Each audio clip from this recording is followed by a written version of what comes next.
Sanmunan, guys. I just want to talk about mentorship in this video. I'm just going to touch on it, kancane. So this morning I was training and I was sparring.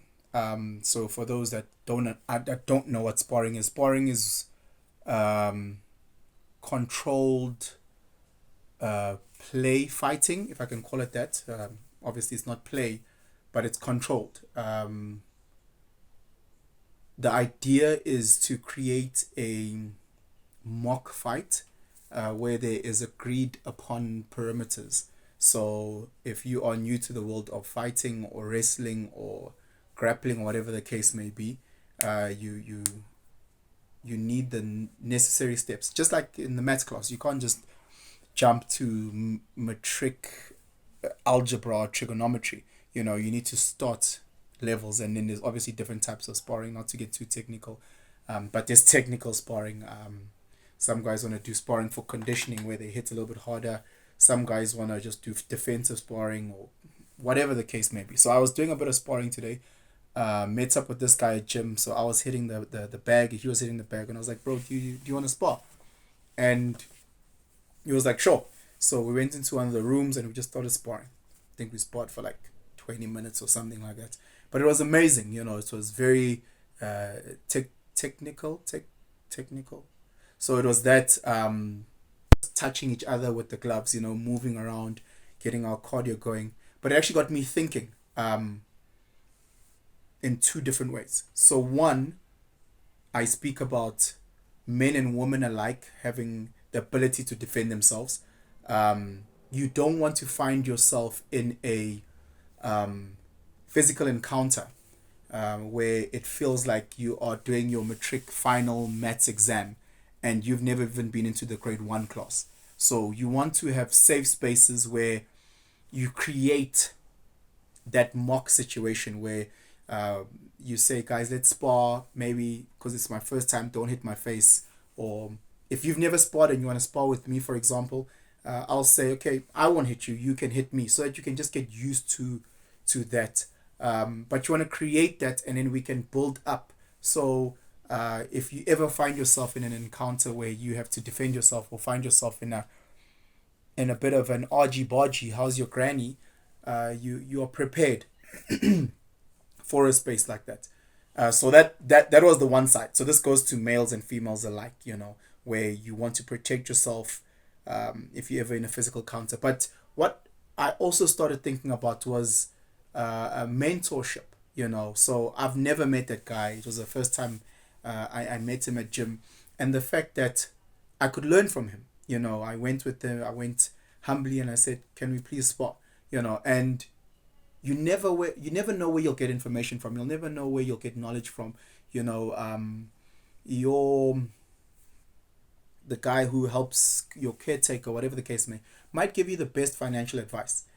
Just because they might not know how to implement it, just in case, yeah, they might not know how to put it in play practically, but doesn't mean that they don't have that knowledge. Usain Bolt's coach might not be the fastest sprinter and be able to break records, but he understands how to get a person there.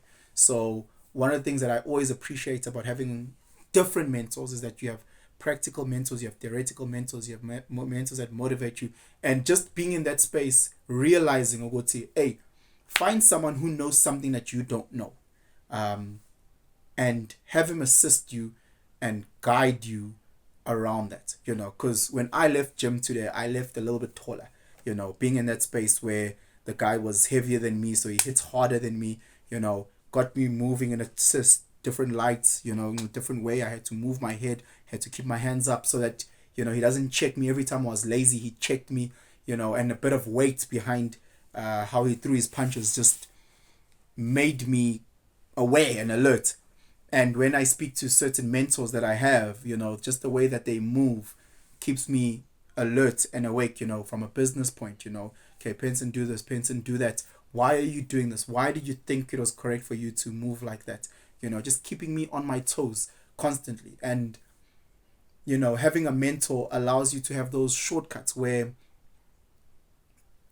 I get to learn when not to step.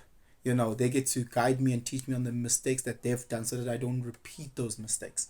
And that's that is an incredible shortcut. Because I don't waste time and I don't waste precious resources. They've paid the school fees on my behalf. So guys, really, really try to get yourself a mentor or mentors. It's easy and difficult at the same time. Easy to get a mentor. It's incredibly tough to get a mentor, a quality mentor, because you need to ask yourself, what is it that I'm giving them? If I'm going to get time from them, if I'm going to get energy from them, I'm taking away something from them. So what am I giving in return? Most mentors that I know and most of my mentors, they don't want any financial compensation. Maybe because they're all 50 billion times richer than me.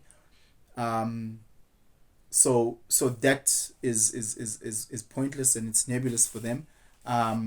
However, I find different ways to give back of myself to them. So again, when approaching a mentor, someone who you'd like to be a mentor, give first. Offer them something first, something that is of value to them, not of value to you, of value to them. If you go fishing, you give the fish something that is of value to the fish. You don't just go fishing with your favorite burger from Steers. You go fishing with something that the fish will appreciate. So when you go fishing for a mentor, just ensure that you have something that that specific mentor will appreciate and what that specific mentor is needing. And once you have given enough, then you can then ask for something in return, which will be that guidance, which will be that mentorship, and then just make sure that you are a great student and a impeccable mentee, ready to absorb the information that you're given and not constantly challenge your mentor. When I say challenge your mentor, I'm not saying it in the sense of do whatever they tell you. Obviously, every great mentor would want to be challenged on an intellectual level, where you take the information, you process, you read on those topics, and then you engage with them. But if your mentor is saying this, now we are beggar, you're beggar, now you're beggar, you're beggar, after a while you'll be off-putting. And if I was your mentor, I would just say, look, find another mentor. So there's an approach to this. But with that being said, guys, one, start sparring, get yourself some gym gloves. If you don't have a partner, I'll be a partner.